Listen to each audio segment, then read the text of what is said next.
Et le colon, en nous donnant la colonisation, nous a laissé beaucoup de systèmes éducatifs qui est à revoir. Vous savez, les collèges d'enseignement général, leur caractère général font que quand le jeune finit, il finit généraliste. Il est bon en tout et en rien. Il faut oser le dire. Et malheureusement, on n'a pas compris très tôt pour inverser la chose. Nous devons normalement, en temps normal, avoir assez de lycées et très peu de CEG.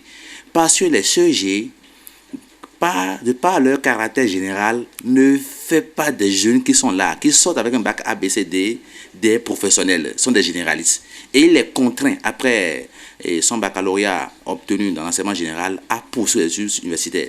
Et malheur à lui, si jamais il entame le projet d'aller s'inscrire encore dans une formation classique, il finit, il a 4 emplois qui l'attendent au Bénin. Soit vendre crédit au bois des voies, vendre des centres relatés au bois des voies, ou les étudiants faire la vacation. Voilà les 4 emplois plus sûrs au Bénin. Et ça prouve déjà qu'il y a quelque chose à revoir. Nous devons rapidement nous asseoir pour faire vraiment l'état général de l'enseignement supérieur ou bien l'enseignement professionnel technique au Bénin pour corriger la donne. L'orientation qu'on fait après le bac, normalement ça doit être fait déjà au niveau du CEP. Ou déjà au CEP, on va orienter les gens en voyant leur talent. Peut-être en faisant une enquête auprès de son environnement. À tel enfant à la maison, qu'est-ce qu'il aime faire? À la maison, il aime peut-être chanter, il aime peut-être écrire. Et déjà on l'oriente vers les études du genre.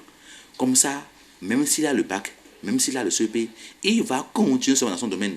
Il sera une chance pour le pays. On n'a pas besoin forcément des généralistes. Ils sont bons. Vous savez, il faut que nous allons vers un système où, déjà après le BPC, que ceux qui ont moins de 13, c'est les gens qui sont orientés vers l'enseignement technique. Et ceux qui ont plus de 13, 14, c'est les élites. Dans un pays, on a besoin d'intelligents aussi. Dans un pays, on a besoin d'intelligents aussi. Des gens qui sont bons pour reprendre les choses qu'on les a enseignées, c'est bon. Mais ceux qui ont moins de 13, vont aller dans la formation professionnelle technique. Donc je dis qu'il est temps que nous puissions oser.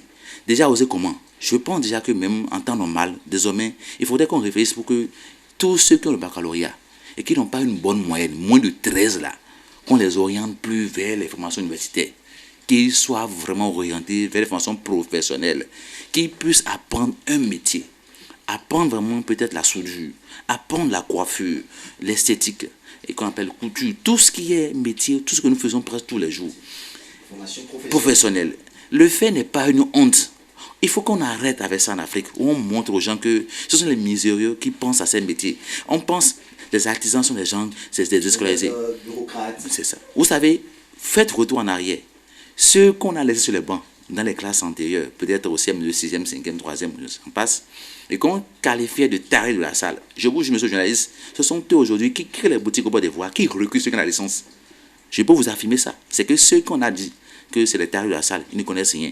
Et après le compte, ils ont abandonné l'école. Aujourd'hui, c'est eux qui créent des choses et qui recrutent ceux qui ont la licence. Vous allez voir des boutiques au bord des voies, pressing, des boutiques de vente de vêtements portables. Allez passer au travail là. Allez, demandez-vous qui a créé ça. Ça veut dire quoi? Les gens vont à l'école, mais malheureusement, on oublie qu'on ne mange pas le diplôme. Ce n'est pas le diplôme qu'on mange, mais on mange son mindset. Il faut avoir un mindset vraiment de niveau. Et cela, malheureusement, la formation ne nous donne pas ça pour l'instant. Donc, je pense qu'on a besoin d'une partie des diplômés pour pouvoir peut-être occuper des postes stratégiques du pays. Mais on a besoin beaucoup plus de compétences. À l'état actuel des pays africains, on a beaucoup plus besoin de compétences. Quelqu'un qui a fait même Bac plus 5 en ingénierie agricole, qui devient ingénieur agronome, vous allez le voir, ne pourra jamais avoir le courage d'entreprendre. Vous savez pourquoi? Parce qu'il a fait l'agronomie pour ses parents. Il a fait l'agronomie pour ses parents. Il a peut-être fait une licence en comptabilité.